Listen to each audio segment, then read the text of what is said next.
Go, team, go! What the fuck are you doing with the helmet? Put me in, coach! You said I could be a thespian! Not a lesbian, but a thespian! Because I like your penis, Marty. But so I can't be a lesbian, but I can be a thespian. I'm tired of playing these. We're doing a tradition because this movie has a football player turned actor. Who happens to also have William Forsythe as a bad guy in this. Named Is that a Randall, the genre? most sinister name for a bad guy ever. It is. Randall Alexander Shea. That's the dude's name. So if you're you obviously don't trust my penis, do you? Oh, I trust your penis. You're wearing protection. Oh, I don't want protection when I have your penis, darling. So why are you wearing it? Why are you wearing? I thought it would be funny. I like gags, but I'm going to probably not wear it much longer because these things, and this is for a child, and it's too big for my head. I have a dainty head. I don't give dainty head, but I have a dainty head. You have a little cranium. So anyway, right, guys, we're going to be reviewing the 1998 Dean Semler disaster action year, which was supposed to be a vehicle for Howie Long's action movie career. It wasn't. It's called Firestorm. It came out in 1998. It stars Howie Long, William Forsythe, Susie Amos, and Scott Glenn. And Barry Pepper. Of people you know. Barry Pepper's my favorite rapist ever. He is. He's a lovely rapist in this movie for some reason. With a heart of gold. A rapist with a heart of gold. How many times do you get to say that in a movie, Marty? He's a rapist with a heart of gold and blonde hair to match. So, okay, so what the film tries to start off very profound by a quote of, what is it, like, there are 3,000 fire jumpers. There are 30,000 firefighters, but only like 400 are trained to do what this movie is showing us they can do, and they parachute into fires, which I don't recommend unless you've had some training. No. So the movie starts off, and there's a fire, and we get to know the team. There's like there's Howie Long as Jesse Graves, who's like, as you pointed out, Jen. If Brian Bosworth, another footballer turned actor, is like the cinnamon wonder bread with the French toast, if you will, with butter and cinnamon and sugar. Yeah. What would you class Howie Long as? Wonder Bread. He's perfectly serviceable. Now, some of his line deliveries are a little questionable, but I will, to be fair to the guy, he is a football player turned actor. I've seen worse. He does deliver his lines a little.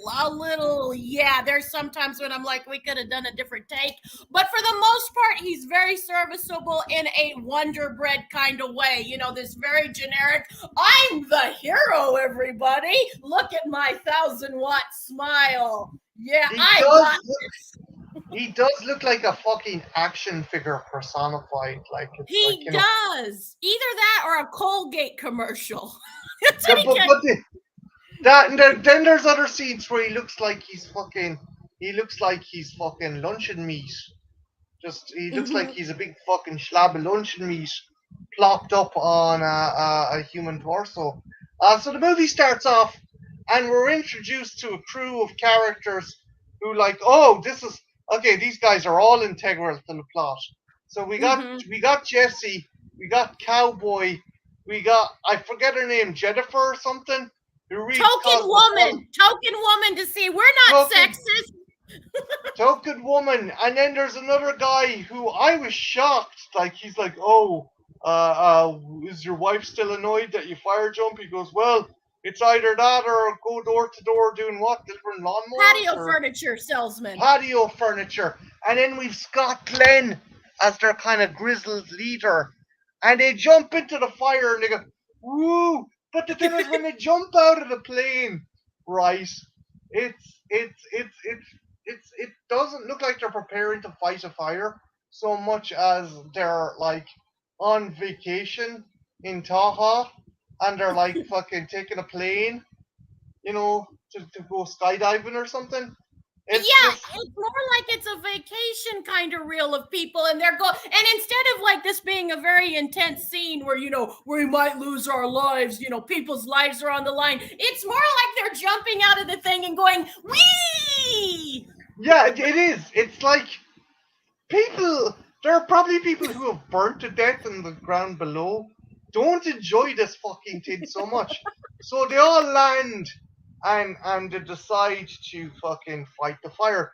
Now, um, before I move on, this movie is obviously trying to capitalize on the likes of Cliffhanger and the likes of Backdraft and stuff like mainly Mhm. Cliffhanger. This is mainly trying, and I thought because of the start of Cliffhanger and Vertical Limit, another movie with Scott Glenn, where like so the main character loses someone close to them. So I was like, Mhm. okay, so one of these people are going to get their ticket punched. So they arrive down, and Jesse's like, there's a little girl trapped in that house. And Scott Glenn's like, Jesse, No, what are you doing, you crazy man? And Jesse like saws down a fucking tree to kind of get to the house. And a him and bridge Scott punch. Glenn, yeah, Tim and Scott Glenn go into the house and they look round, and the child is hiding in a fucking what is it, a dollhouse or a Wendy house or It looks like like a dollhouse, which I had a dollhouse when I was a kid, and I couldn't have fitted that. And don't forget the dog, Marty. Don't forget the dog. they get to the Jen. I'll let you talk about the scene because you were blown away by the scene.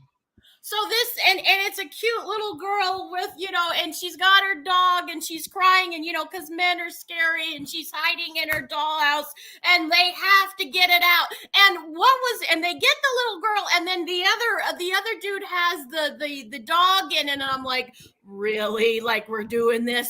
And then like they figure out that the fire is too hot and they're kind of trapped where they are. And then then our footballer guy goes shake and bake time and I'm like, what the fuck does shake and bake mean? And the movie proceeds to answer my own question because there's this giant tarp that kind of like a microwave thing that I guess protects the little girl and the two firefighters in the thing. But my question is, the dog is not under the tarp, and you just wonder. You're like, okay, so did the dog burn to death?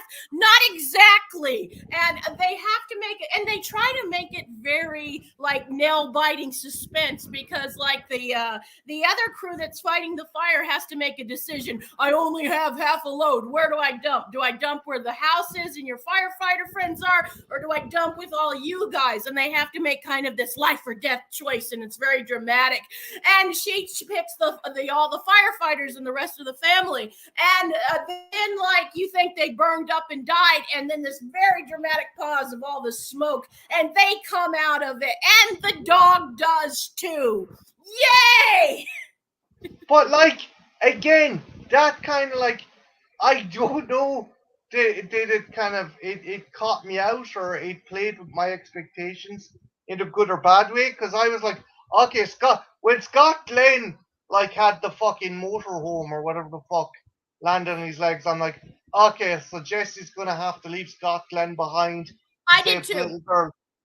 No, no. Like, did you think that as well, Jen? Did you think this is going to be the kind of this is going to what make Jesse the best smoke jumper ever? Ever. Or Yeah, I did too. And then when he didn't die, I thought, oh, okay, I know what we're. That is like I knew immediately what we were gonna do with his character, and I'm not gonna spoil it, at least not right at this juncture yet. But I was told, it totally clued me into like, oh, okay, so you're not dead, so I know what we're gonna do with your character, and I was right. I mean, no, I was shocked. but again, it's like I was like, okay, so are all these characters bulletproof? Like it goes 1 year ahead. It shows Jesse and his crew, and they're all there at the firehouse. And again, I was like, okay, these people are going to get kidnapped, and Jesse will have to rescue them one by one. Maybe a couple will die, but no. you introduce all these characters, this crew, this Jesse's family kind of firefighters, and Jen, what did they do with them? They do really nothing. Well, they play ping pong ball with these, like, they're not ping pong balls, but they're sort of that start out fire, which will be a crucial element into a scene later on. But they don't do much. The one guy has a cowboy hat, and the woman kind of like she's like the telecommunications persons of the group, and the other guys are just kind of there. And the one guy is there because for plot. But that's about it. None of them really. Yeah, I was like you. I thought that stakes are going to be happen. We're going to have a tragic backstory where one of these people are going to die, or at least come really close with death, and it's going to fuck with our Wonder Bread boy's head, and he's going to be the best fire jumper ever. But doesn't happen that way. It jumps to Wyoming State Penitentiary, and we have William Forsythe Randall, who is a bank robber and an arsonist as well, apparently. So he's planned this scheme to escape and get his money back, because what was it? He robbed 34 million. Yes, he did, and he's going to help. If certain people help him, he's going to split the money, because you can always trust somebody in prison. Yeah, so he has one dude who's like organizing a crew, kind of get stuff done, and he's like, "Oh, look, we're gonna be part of the work detail if there's a forest fire." And your man's like, "Oh, how are you gonna control an act of nature?" And he goes, I'll find a way." And it's like, okay. So then David Bowie. And can we talk about William Forsythe's golden Palomino name for a second? Because he changes it up later in the movie, but he's wearing this amazing, just like, I mean, his fucking hair dresses that wig are just was so fake. It was so amazing. He pulled it off, though. I was like, yeah, in a scummy kind of way. Are you fucking kidding me? Yes, I'm you saying get it, better man. costume wigs at Spirit. You get better costume wigs at Spirit or a fucking joke shop. So I liked it. What he does is he has someone on the outside start a forest fire, and he also has he has his lawyer. A dude. Yeah, his lawyer kind of fucking contacts someone and say, "Oh, you got to do this. It's for a development agency or something like that." But we don't know who starts the fire, do we, Jen? No, not at all. Not at all. No. So that was a real big twist. Your jaw is going to be on the floor when the big reveal comes. So the kind of bookworm lad that was kind of setting everything up in prison with William Forsythe, he's shaving, and William Forsythe like fucking stabs him in the neck. In the neck. And it turns out he's shaved his head, he's cut his hair, he's shaved his beard, and he's given himself a fake tattoo. I think it's an Aryan Brotherhood tattoo, and takes his glasses. And also, where did he get the hair dye? Because he's blonde. William Forsythe has this long Palomino. You see him mixing shit up. So I'm wondering there's a boot polish or something. You know those movies? Those movies where you boot polish and stuff. So I'm wondering, is that it? That he uses boot polish? So he gets on the bus and he hooks up with his crew, and we have a former pilot. I'm just gonna check the characters' names and stuff, because I'm desperate with names, and these characters are so deep, right, Jen? We have Garwin Sanford as Pete.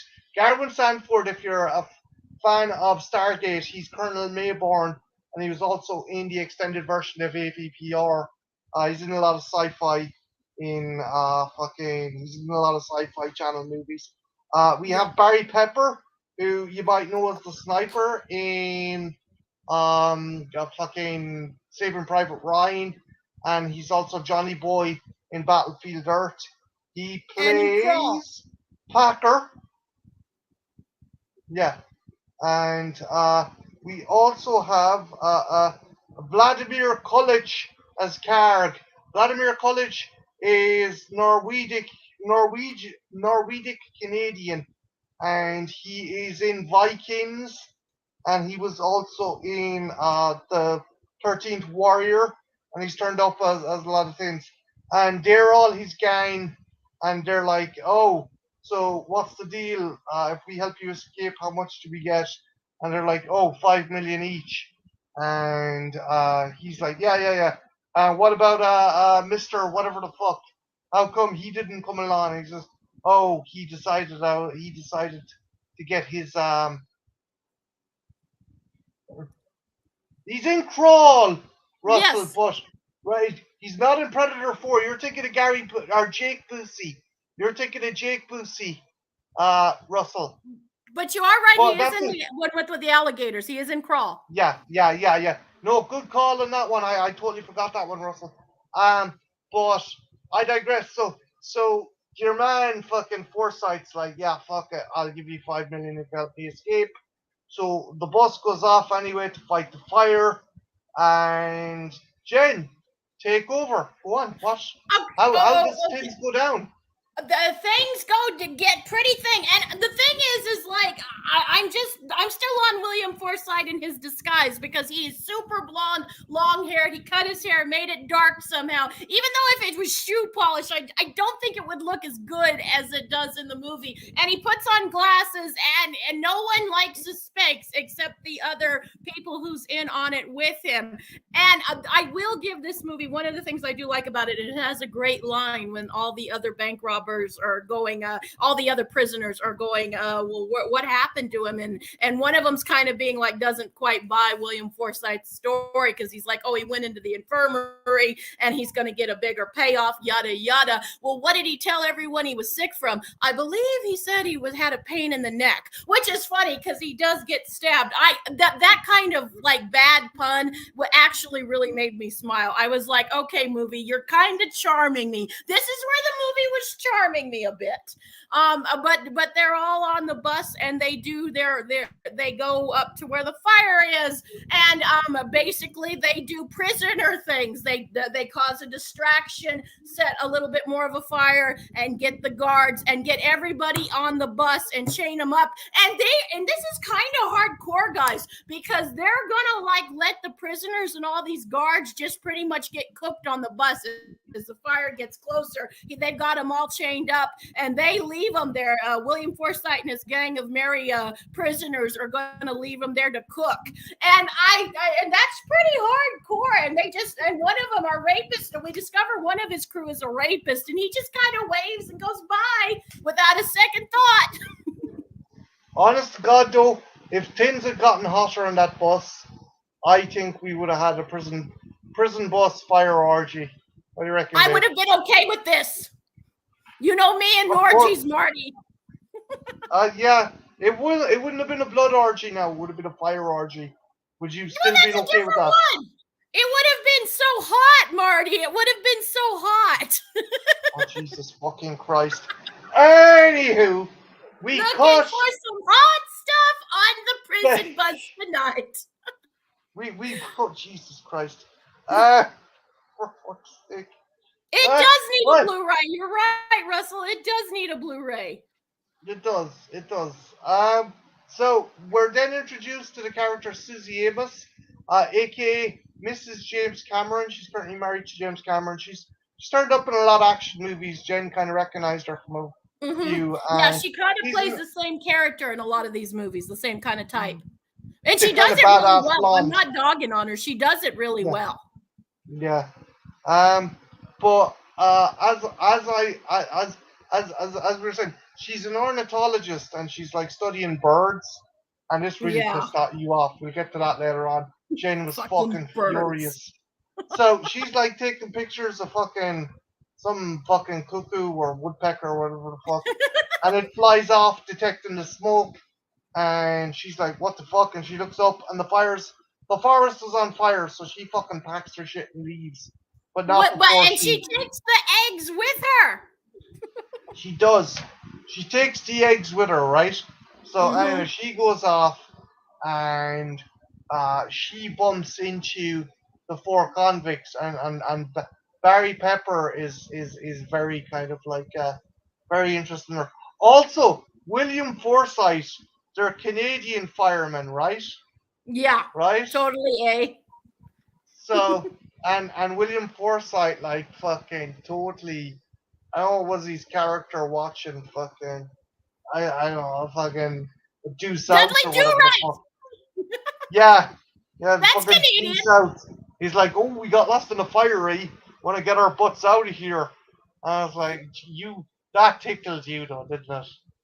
It did because I love it when you can tell an actor is having a good time no matter what kind of movie they're in. If they're kind of and I love it because I think sometimes actors know what kind of movie they're in, and I think William Forsythe was very well aware, and he's like, "Fuck it, I'm just gonna go ham to Hamtown," and it makes the movie a lot better than if he played it straight. Oh, I love when you see an actor who's generally having a good time and going, okay, there's not too much I can do with this, so I'm going to ham it up and have some fun, and it makes the movie better for it. Sometimes it hurts your movie, but in some cases it actually makes it better. And this is one instances where it really made it better. he's The audience has fun because they're having fun. he's having a fucking ball Mm-hmm. doing this. Like it's just you can tell that he's He's just having tickled. the crack. Yeah, he's just having the crack doing this movie, and it's pretty cool. So, um, Scott Glenn's character finds out that the prison bus is trapped in fire, so he kind of gets he's suddenly for some reason he kind of puts it upon himself to rescue them prisoners on the Because he's bus. very noble, Marty.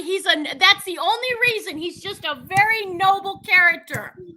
He's a very noble character. Meanwhile, Jesse has gone off with his exploding ping pongs As you balls do. to start another fire to stop this fire. So, That's his character's only solution to do fire because as we discover in a later scene, I hate water. He hates water. So his decision to get rid of any fire is to set more fires, which is inherently funny to me. I'm like, that just tickled me. I look, guys, if there is anyone out there, like I maybe you're right. His explanation is that if he starts a smaller fire, it will deprive the bigger fire of oxygen. I don't fucking know. So he is up on a helicopter and he's got like a fucking he's got one of those things that like you play tennis with when you know what to play tennis with, it just shoots tennis balls at you. He Yeah. loads that with like the ping pong balls that explode and he starts a bunch of fires. And that fucks up William Forsythe's plan because they get trapped. They get trapped at either side of the fire. And he's like looking out the helicopter. He's like, "There's people down there." So he fucking jumps out of the helicopter, Wee! whee, Again, it's and not like the lands down serious there. thing. And he's It's kind of like, like wee! he lands down, and Susie Amos and the four boys, the four convicts, go over. And like the thing that bugged me, Jen, is he's like he's kind of he kind of clocks him fairly quick that there's something not right Yeah, about these he tells that firefighters. they're not real firefighters. Yeah, no, that's the thing. That's the thing. He clocks that there's something up, but he doesn't fucking like. He don't like. He's like, okay, that's strange. That's strange. That's not something a firefighter do. Yet he doesn't call them on it. Me, do you think it's the character deep down realizing there's something wrong, so he decides not to enter? He decides not to give the game away, or is it just bad writing? I mean, it's probably bad writing, but maybe it's like an etiquette thing among other firefighters. Maybe his character thing, he's like thinking, I don't want to call these people out. They suck at their jobs. I mean, you generally don't want to tell another coworker, you fucking suck, dude. So it's probably more likely bad writing. But in my head canon, I'm just gonna think he's in his head thinking, you guys fucking should get new line of work, assholes. But I'm gonna say anything because it's politic. So the lads decide to fucking hike to an outpost, and They do. They In a hiked to an out. way, our Wonder Bread football player is actually helping him because William Forsythe's plan in this is he's not sharing the money with any of these assholes. And so in a way, he gives him a perfect opportunity to get one of them off his hands probably quicker than he probably was planning to. So he should thank the Wonder Bread football player, dude. It's a weird setup. So they go to the outpost, right? And Jesse goes in to use the phone, and Krug or whatever, the big fucking Viking fucking dude goes in. Forsyth's like, take care of it. He goes in anyway. And Hello, strange monkey. hey, strange Thanks for monkey. stopping by. Appreciate it, dude. So he Appreciate it. fucking fucking the big dude goes in after Jesse. Meanwhile, he's like, oh, if he comes out, we'll just shoot him. And you pointed this out. This pissed you off. Susie Amos is like, what? And he fucking just does he clock her in the nose or the face with the gun? Yeah, William Forsythe clocks her, and the thing that I like, I just thought William Forsythe is not like he's having fun with his character, and his character is very eccentric, but he's not stupid. Like he never plays him like he's a dumb guy, and like I think that if this was a real situation, I think they would have just said, okay, we're gonna go over here while they're in the store, and then they would have taken care. They didn't need to make her aware of the fact that they were these bad guys and they weren't firefighters. And I think even in this over-the-top kind of movie, it makes sense structurally. And well, I get why, because Barry Pepper does get to hit on her, so I can't complain too much about this scene. But just like in good big person's brain, I think it would have worked better had they just said, okay, we're gonna go over here into this forest, let them do that, and then not let her aware of it until you absolutely have to, because they're easier to manage. Most definitely, Strange Monkey. I do want to do a collab with you, and like it'd be great fucking crack to do that. Oh yeah, it'd be a blast. Thank you for asking. Like, so like he clapped her in the face. Did it Sorry? bother you, Marty, that they told her that they let Oh, her a in? wee bit, but the bit I thought was funny was like he fucking clocked her in the face. You probably guessed by now we're not firefighters. No That was a good fucking line. shit. That was the most redundant fucking line ever. It's like I found it charming, kind of. I thought it was cute. I guess it's for the people in the back that might be, not keeping pace with the movie. Get it, guys? God damn it. So Jesse gets into a fight in the cabin with fucking Viking dude, and they're fucking wailing the shit out of each other. Meanwhile, Forsyth's it turns into like, a horror movie. It kind of turns into a horror movie for a second with them, battling that out and stuff. It kind of I was going to tell you when we were watching it. It kind of has kind of a horror-y kind of type feeling to it. like what? We like fucking Jason Voorhees in a cabin. Kind of. That's the film I was going to tell you. I kind of, not for a long, but while they're fighting, if the dude had on the Viking dude, and I also got a kick out of that. Like, it was just fun to have this golden god kind of Viking dude go up against Mr. Wonder Bread Boy. I thought that was actually really fun and cute. It was, and then Forsyth's like, guys, take her to the jeep and get the equipment and weapons ready. Hey, Ben Grimm. Hi, Ben. And he's like, he goes up and closes the door, and your man's like fucking trying to leave, and he's like, oh, let me out. And he goes, oh, it's a simple case of mathematics, but don't worry, I won't let you burn to death. And he fucking blasts through the door and fucking pastes her bad. And he goes back to the guys. Meanwhile, Jesse's like, oh, what do I do now? And luckily for him, as luck would have it, and I don't understand this, I think there's a scene missing. So in the cabin is a dirt bike, okay? I told you as soon as we pan on the dirt bike, because you're like, watch this, Jen. And I knew as soon as you told me that, I'm like, oh, fuck you. Please don't tell. And they do. They do exactly what we're all thinking. But Jen, during the entire thing, like, there's a canoe or some kind of raft left at an angle. But we never get a look at the ceiling, okay? We never get a look at the skylight We never get a look at, oh, maybe this it's under construction. We just see fucking Howie get onto the bike and just rev it up this canoe, and then he comes out over the roof of the lodge. Whee! How did he get? How did he get out?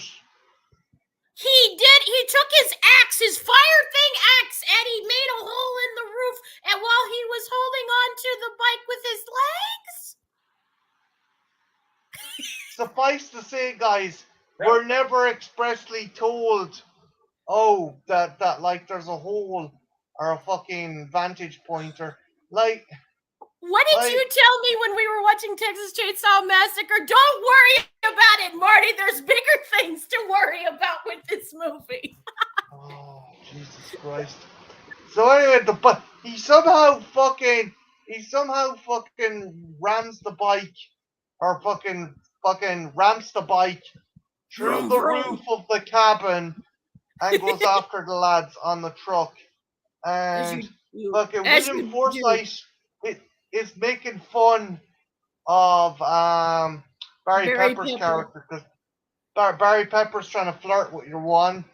And he's like, oh, that is a great scene. That is my favorite scene. I don't mean to interrupt you, Marty, but God, we have to talk about that scene. I love it because as William Forsythe will out him in a minute that he's a rapist, but he's trying to chat up the chick, right? And he's like, no, I'm not a great chef or nothing, but I've been taking classes and I think I could make a pretty good living. And he goes, and don't worry, little lady, I'm not going to let anything happen to you. And he's almost charming. And then William Forsythe is like, you know, he's a rapist, right? He's like, he's sexually assaulted many a woman and maybe some barnyard animals. And he's like, oh, he's getting pure fucking pissed off. And I love how Barry Pepper goes, my shrink said I was cured, and then it was a chemical, and then William imbalance. Chemical imbalance. I love that. Now that's a charming scene. That right there really because of course it did. So the lads are driving along, and next to him, boom! A big fucking tree lands down on top of them. And they're like, what are the odds? And out of the brush comes fucking Jesse on his dirt bike, and he fucking clotheslines them and grabs Susie Amos. He's like, get on! And they drive away, and they're like, we won't be seeing those guys. And the Jeep just comes out of the brush. It's like, brrr, brrr. And he's like, switch places. And oh my God, Marty! I was like, that is when, because that's when Marty was, because at the beginning of this film, I was telling Marty, you know what, this isn't and I don't think it's a bad picture, but I was telling him, I don't think this is that bad of a picture. It's very nostalgic because they don't make these movies like this anymore. That with that big 90s, you know, machismo kind of big dick energy, as the kids say. It's got a very big dick energy. Lots of fire, lots of explosions, lots of big tough good dudes and axes, right? I mean, it has a definite of its time and stuff. But I was like, I wonder why Marty is saying this is a trash fire. And then we get this scene where she's holding on to him in the back, and he's like, switch places. And so she literally climbs while the bike is still in motion, people, over him to get in front of him. And I'm like fucking insulted and impressed at the same time. It's hard for a movie to capture both. Wait. That's the part of that scene that fucking bothered you? Well, she climbs like a monkey, Marty, while the thing is going. No, Jen. Right. So what's supposed to be a bat? Okay, Jen has a point. That seems ridiculous.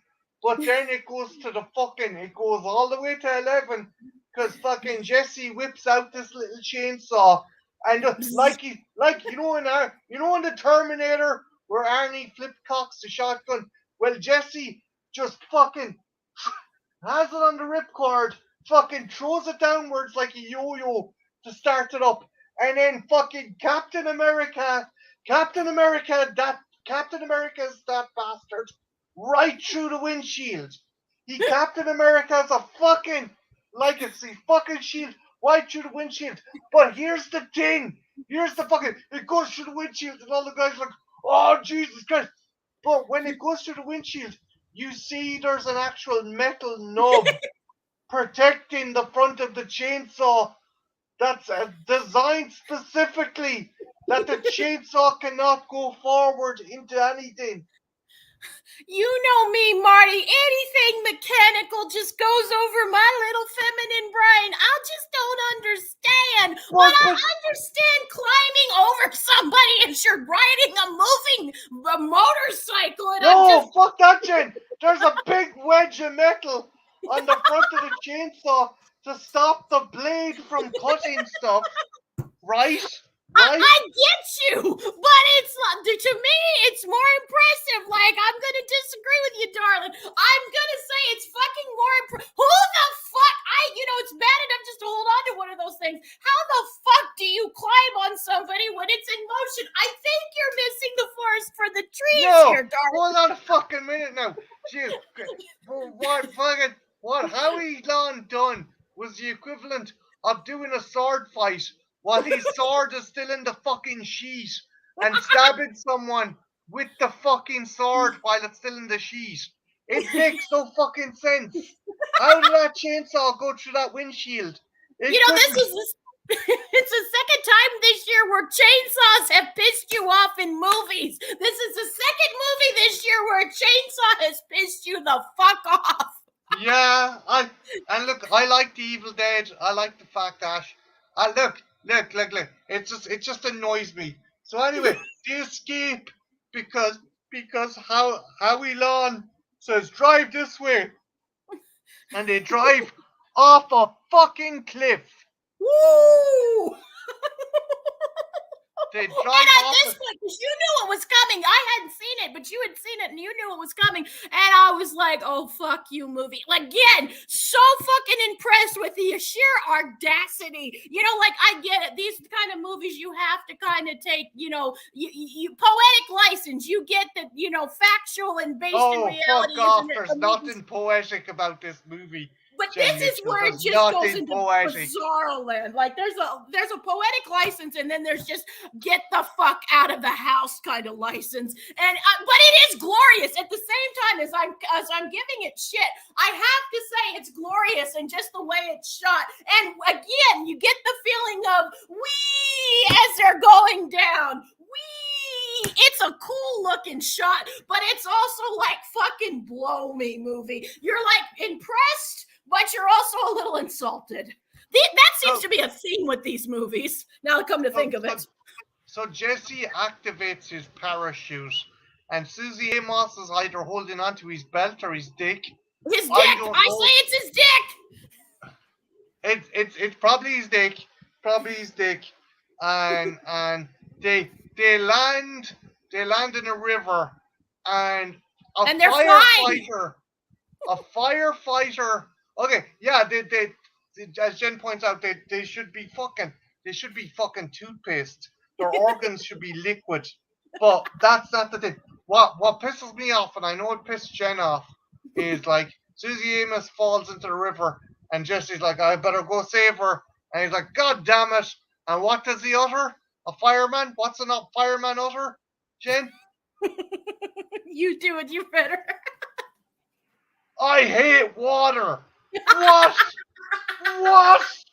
I mean, okay, Marty, okay, honestly, like, maybe they were trying, like you said, maybe they were trying to be ironic. A fireman who hates water. Maybe they were trying to be ironically poetic, or it was just a really stupid line. Either way, it did get a smile out of me, but it also pissed me off because I'm like, really, movie? But then it sort of makes sense with this character because his solution for fires is not water, which would be most people's first solutions, but other fire. Jen, you know one of the taglines for this movie is "Fight fire with fire." That doesn't surprise me. No. I wonder if whoever wrote this movie was a pyro as a child. Maybe. But I digress. So anyway, the bad guys are tracking him down, and fucking just fucking Forsyth decides to off Pete. He's like, "You're a pilot, right? Yeah. Hey, let's see if you can still fly," and just fucks him off a cliff. And this is the moment that pissed you off. because it's now William Forsythe and Barry Pepper, and you can see the cogs very slowly turning in Barry Pepper's head, but he's just like Jen. I told Marty, like, even, and I don't claim to be no Einstein or nothing, but even somebody like me, if people are dying that are, questionable moral characters, like, and I'm not dissing prisoners or anything, Jen doesn't hate prisoners, but you gotta kind of go in with a little bit of grain of salt and take them for what they are. And like when people in my gang are dying left and right, I would be a little bit suspect. I would think, wait a minute here. And it always seems to be right around William Forsythe. 2 and 2 is 4, guys. So Pepper's making this face as if to say, there's something not right here. But I can't quite finger it. I couldn't put my finger on it, but because it's me, fingers. See what I did there, darling? I did. Waka waka! Perversion. Hi, Dice! Hello! so Barry Pepper and William Forsythe, they're searching. Yes, Jen said that she can't help it. She wants to finger Barry Pepper apparently. Let me say it again for Dice in case you missed. Like, come to it quick enough. So, like I said, there's something wrong. The doctor's going, there's something wrong, but I can't figure it out exactly. Instead of put my finger on it, because Jen is wacky and perverted. Waka waka. Jesus Christ. Well, at least we made it further into the video before this shit started happening. Usually. Yeah, anyway. Pretty good this time. I'm saving it for next week's video, dear. I'm saving all my good material for next week. Oh yeah. So the Jesse and Susie Amos, I'm not even gonna call him fucking Howie Long. Jesse and Susie Amos decide to set up a trap, go all predator, and catch themselves a sexual predator. And they do. They catch Barry Pepper in a snare, and I don't know what it was. It was the scene where Jesse just came abseiling down out of the tree and pulling Jesse up into the tree, or Barry Pepper into the tree, and Jen's face was just like, what? What? It's like, what was going through your head at that moment? I was like, are they real? Like, again, it's mostly like the fucking audacity of this movie. But then another part of me, my lizard brain was like, the fucking audacity. I got a fucking Bravo movie because and it's also a part, like, this is whimsy. Like, this kind of took me back to a time that I haven't thought about in a while of being, we were both kids in the 90s, kids and teenagers and stuff. And so it just kind of, I know I sound like an old fogey, but it was kind of magical because I hadn't seen this, and I'd never seen this particular movie, and I haven't seen this type of filmmaking in a very long time. And some younger people might go, for good reason, Jen, but there's something kind of sweet and cool about it. Like, this is definitely a piece of the 90s. Yeah. This is like, you probably watch this with a double bill with like fucking Under Siege or something on a Saturday night. Yeah, it just harkens back to a long forgotten ye old time. So what happens then is Barry Pepper like fucking gets shot by accident and he starts screaming at Forsythe like fucking shoots him. And Susie Amos for some reason fucking just stays put. She doesn't use the fucking everything happening as a chance to escape. And then fucking Forsythe just fucking cuts through and say, "Hey Jesse!" He's fucking, I don't know, he's just fucking having the crack with the lines. He doesn't care at this point. He's just, I think he's ad-libbing. Oh, and it's this is the time. Like, I love it when actors do this. And these kind of movies give actors a certain, if they're good, like William Forsythe is, this gives them kind of a license to go and go to a different place than they would if they were doing something a little bit more serious. This is not Shakespeare, but you still get a really good performance, just a different kind of performance. What? It's not? Sorry, spoiler, guys. Spoiler, guys. But you know what? There is a place, like, I love doing these kind of movies with you because, yeah, people love to take the piss out of these kind of movies, and some of them do warrant it. I don't know. There's movies with lasers might warrant it, but there's other movies that you kind of go, oh, there's a place for it, and we shouldn't be so stuck up or, with stick up in our asses that, we can appreciate these for exactly what they are and do that they do contribute. Yes? Ed Mitchell, don't you dare badmouth Night Beast. You caught that, huh? I was hoping, like, I was going so fast you wouldn't catch it. God, fuck you. I thought I was being pretty subtle, darling. You're just racist against Night Beast. How am I racist? Against Night Beast because he's an alien who wears a super suit and uses a laser. That's prejudicial right there. So anyway, right, Susie Amos is taken hostage and she's like fucking dragging along.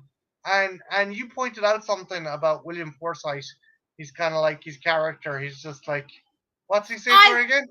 I love this line because William Forsythe goes, I expected a thank you, like not a big one, but I expect because I killed, and she goes, and I love the face, and I love how she emotes the line. She goes, I expected a thank. William Forsythe goes, I expected a thank you at the very least out of you, and her face. I mean, it's such a good as an acting. She goes, what?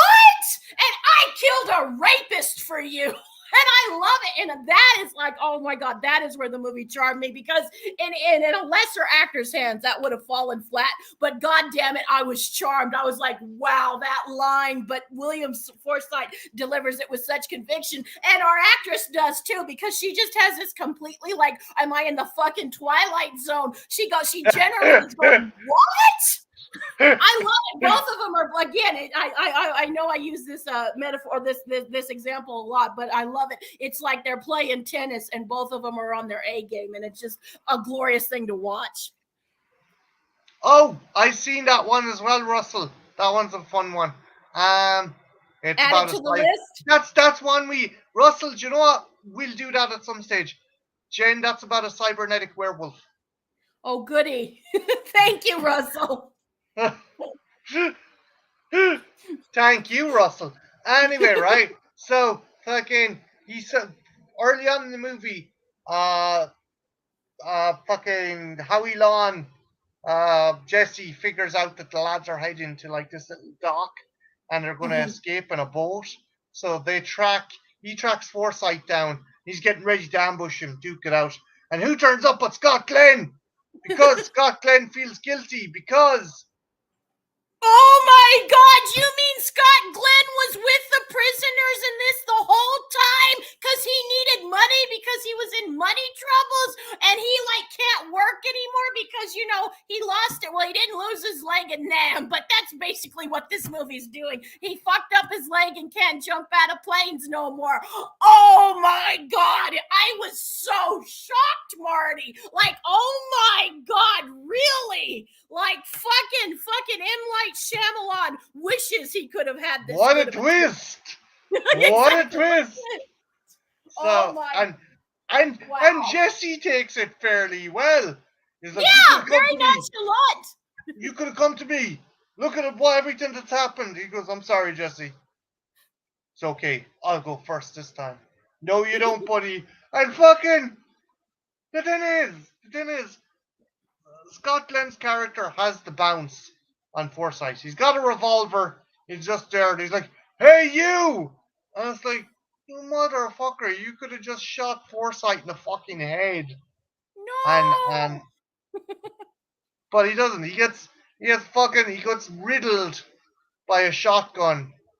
Forsythe with a shotgun. He gets fucking blasted. And Jesse's like, no!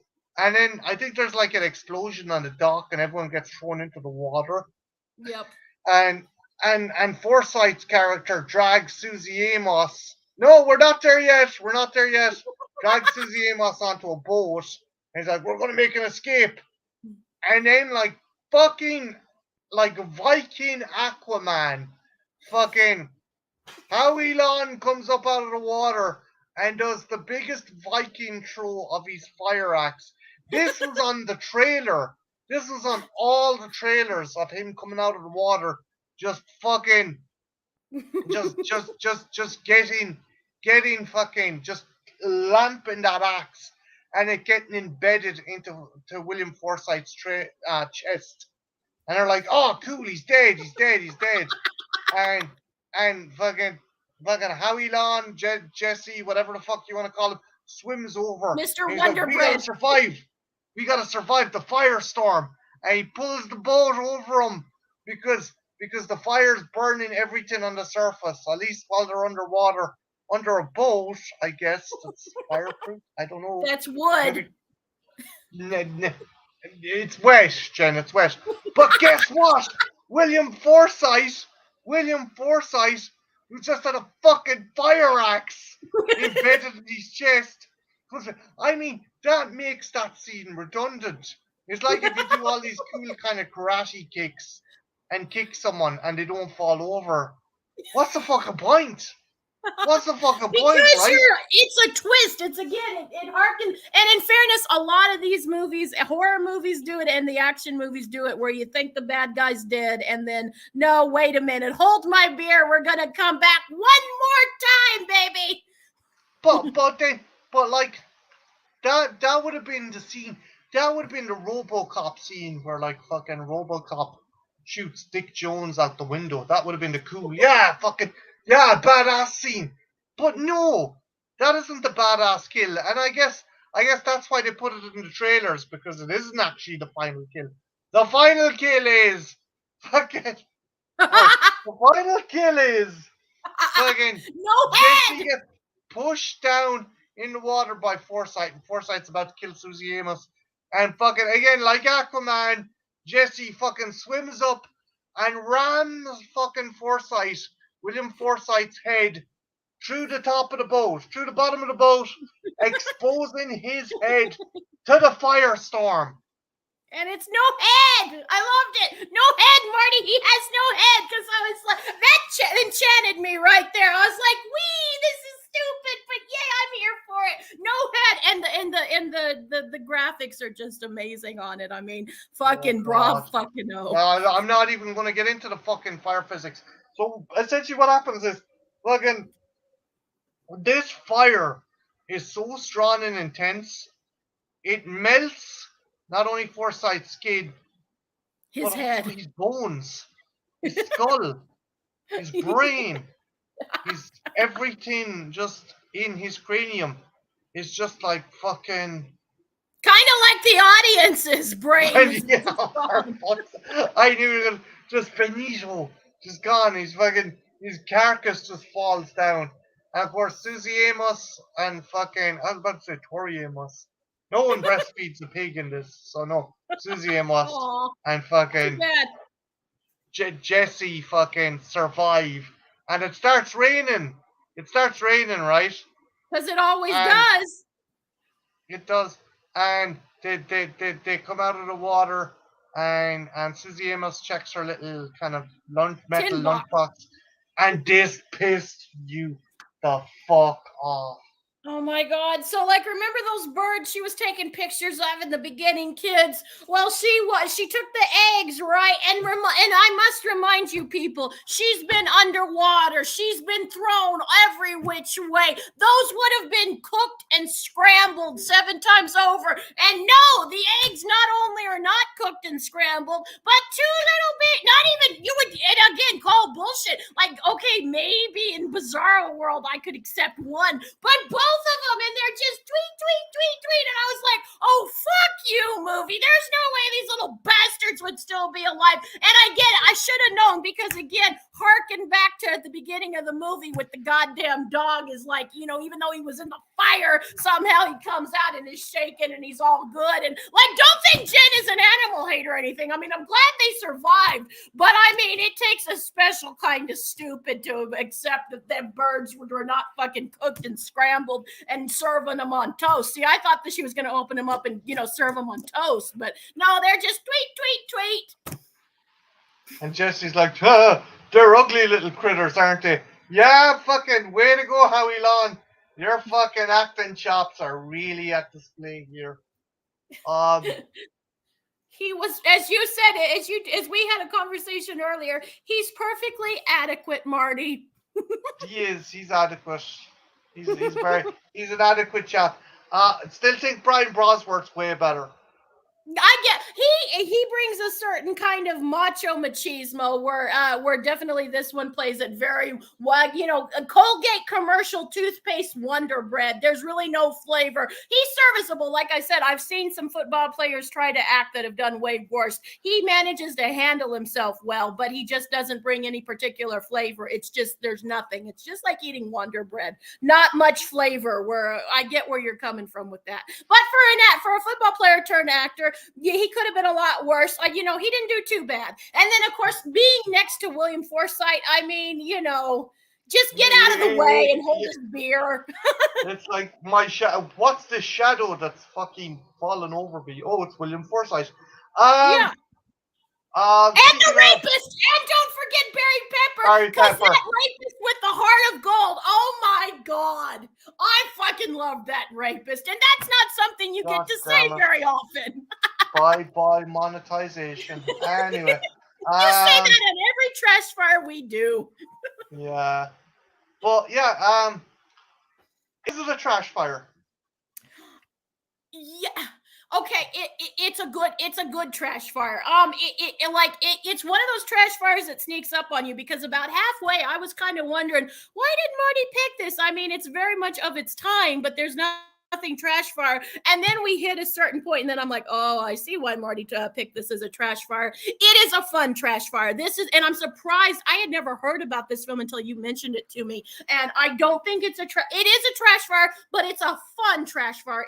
I deem it a good trash fire. There's some things, but this is a movie, like with a lot of trash fires, you just have to take your brain out of your head and just go, okay, they're going to go over a fucking waterfall and they're not going to die. Babies are not going to die that are in eggs in a tin box. I mean, you're just going to have to leave your suspension of Captain America that chainsaw through the windshield of a car.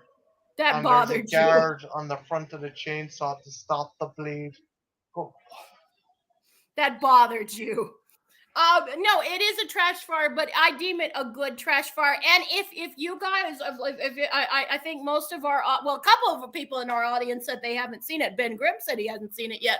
I think it's one definitely to put at the top of your list, especially if you have a nostalgic place for 90s action movies. This one goes a little bit more over the top, but it also is kind of reminiscent of Con Air. Con Air's a little smarter. Cherry picks. Like, you got Con Air, you definitely have Cliffhanger. You do. Cliffhanger is a big element of it. It's fun. I think there was kind of this thing where they tried combining disaster movies with action movies, because fucking what was that? Hard Rain? Yeah. Was it Hard or Heavy Rain? Was it Hard? The one you told me about with Christian Slater. Heavy Rain. Christian Slater and Morgan Freeman.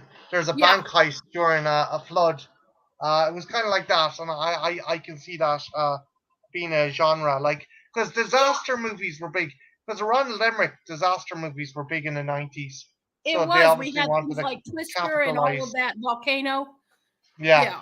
We had movies, and like I said, there's a place for it. I recommend this one laying on your couch on a hot Saturday afternoon with a cold beer or a nice cold beverage, and maybe having a couple of friends, or if you're lucky enough to have a partner like me and Marty are that enjoy this kind of thing, you're gonna have a good time with it. Now, if you're watching it with the wrong person, it might not be fun. But if you can have someone with you, if you're lucky like I am, and have someone who can play along with it and just take it for what it is, you're gonna have a good time. If you're in a relationship with Anita, who works at the library and is part of the Shakespeare Royal Players Society, I don't think this is a movie to show her. I don't think this is a date night movie. No. Now, if you're with Tammy from the Waffle House, then yeah, this is the movie. Oh, I like what that. What the hell are you saying, Marty? Nothing. Baby, you know I don't mean that, because I know you can't cook waffles. Anyway, I knew that. I knew that was coming. um, but yeah, it was fun. It's definitely fun. It's on Disney Plus. If you have Would you Disney say Plus, it's it's a on there. trash fire? Most fucking definitely. Yeah, It's I as agree with well you. as a In forest a good fire. This way. is a trash fire. This is a this is a trash fire about a forest fire. That's what this is. Yeah, but in the best way possible. And I'm really, again, I'm really glad because Marty had seen this one, but I never had. So I am really, when we're doing Trash Fire, this has really opened up my cinematic experiences and stuff. And I had never heard of this movie, and I legitimately am really glad I saw it because I had a blast. Of course, I could be because I'm watching it with someone who's as much fun as Marty is, but this is one that if you have not checked it out yet, put it at the top of your pile, especially if you have a fondness for action movies because it is a blast. It's That a trash fire, fucking but it's chainsaw, fun. Jen. That fucking chainsaw. Captain America did right through the fucking windshield. Like I God said, damn we it. just need hope. Well, you know what though? But you know what, Marty? Like I am so tired of all this macho male bullshit and dick swinging. Even though I love dick swinging, especially your dick swinging, the next trash fire, I need something feminine and soft and womanly and delicate sensibilities. It can't always be explosions and things like that and dick swinging. I need a movie. What movie can we do for the next trash fire? Oh, yeah, I heard about one. I think we're going to go on a very softer, gentler movie for our next trash fire. And They it's going made a to be movie about maxi pads? no, it's going to be a feminine movie, and it's going to be a faith-based movie. I And reiterate my last question. It's a movie about maxi pads? no, it's not a movie about. It's a faith-based movie, and it might be. Hello, Cara. It might be the first porno religious movie that has ever been, and it is called. It's a new one out called Redeeming Love. And oh boy, guys, I haven't seen it yet, but already this movie is having a reputation. And when I heard some of the things, I'm not going to spoil it for any of you guys, but oh my God, the things that might be in this movie, we're going to have a different kind of trash fire. This one is for the ladies. It's a love story, Marty. Jen, didn't you say a girl has to suck her father off in this movie? Yes, it does. Ding, ding, ding. Yes, it does. It has incest. It has Sweet murder. It's a mother of fucking PG-13 mercy. Christian movie, and it's set in the California Gold Rush. And our two main characters are this likable, honest dude and a prostitute that he's in love with. Guys, it's definitely a Jen pick. Oh, yeah. I'm very excited, Marty. Are you sure I can't get you maxi pads instead? No, we're doing this one, babe. I'm going to make you get in touch with your feminine side. Shit, you're not going to peg me, are you? No. Oh, fuck. Anywho, so also, babe, as well as that shite, what are you going to be reviewing? What are you and the Totem Pole going to be reviewing? Well, actually, the next thing that is out is a contest entry for our good friend Sean Patrick Erskine of the Horror Corner. He has a contest, and if you guys haven't subbed to him, please go sub to him because he makes amazing content. He knows his horror, and he's a class act, as I talk about in the video. He's a class act, and he has a contest going out, the Road to Hell. His says 1,000 subscriber contest, and he has to ask 5 questions. But because it's me and Sparky, you get 10 answers, and some interesting questions and some interesting discussions have been sparked by those questions. So that will be our next video. That'll probably drop in the next couple of days. And we also have a movie from Spain called The Passengers, which just dropped today, which was an interesting movie. If you like creature features, I definitely recommend checking it out. Okay, definitely check out Jen's channel. You get more of this awesome lady, and you don't have to listen to my weird, irritating fucking Mick accent. Myself, it's sexy, darling. And what about you? Oh, Marty just put up a wonderful. He just got a book in the mail. I got myself a very awesome Aliens tabletop role-playing game, and the thing I really like about this book is I have the Weyland-Yutani archive, I have the Colonial Marine technical manual, but this book, as well as being a very cool kind of tabletop book, it also gives you absolute oodles, and I mean oodles of information about the alien universe. And it's obvious the people behind this role playing game are huge fans. They've cherry picked from obviously the movies, but video games, comic books. If you were a fan of aliens and you want to know more about the universe, definitely check out this book. Not cheap by any regards. 45 quid. But if you're an Well worth alien it. fan, this is definitely worth fucking picking up. This is definitely worth checking out. Might have some figure reviews. I am going to see if I can do maybe something on the lead up to the release of Prey. I might do a biological and cultural study of the Yautja culture, predators Ooh, for the uninitiated, their very, species, what they do, how they do it, and what makes them tick. So keep your eyes peeled for that. But very again, cool. lads, check out Jen Mitchell's channel.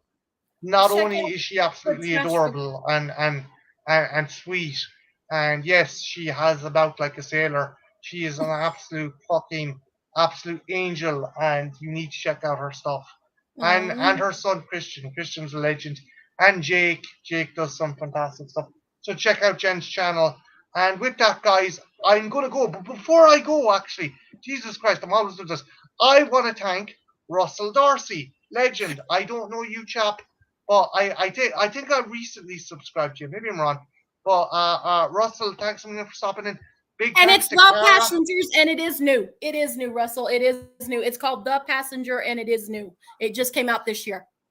Big thanks as well to Cara who came in there at the end. Dice, thanks for stopping by. Your legend, Strange Monkey. Yeah, we definitely got to do a crossover.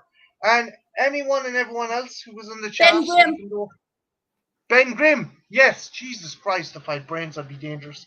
Big thanks to Ben Grimm as well. All you guys who commented, thanks a million. I Thank you, know guys. this was a bit kind of fucking out of left field because essentially we had technical issues on Jen Saturday fucked up. and Jen, that wasn't we, and it wasn't technical issues. Jen fucked up because that's what Jen does, and Marty is no, very no, patient and can't be loving. helped. No, And don't mind her. She isn't technically minded enough to actually damage a computer. She's like, oh, what's this button do? It's like it won't turn on. But anyway, with that, guys, we are going to make like a tree and get the fuck out of here. But yeah, make sure you subscribe to Jen's channel. the trash And yeah, thank you very much, babe.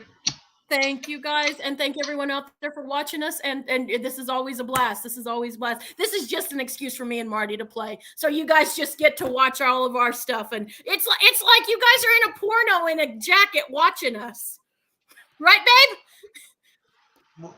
Right, right. And whatever you do, guys, don't try the fucking Captain America chainsaw through windshield of the car. It won't work. In theory, it sounds fucking cool, but it won't work. It'll just fucking bounce off the windshield. Right, with that, I'm fucking out of here. Good luck, guys. Bye now. Bye, guys. Sláinte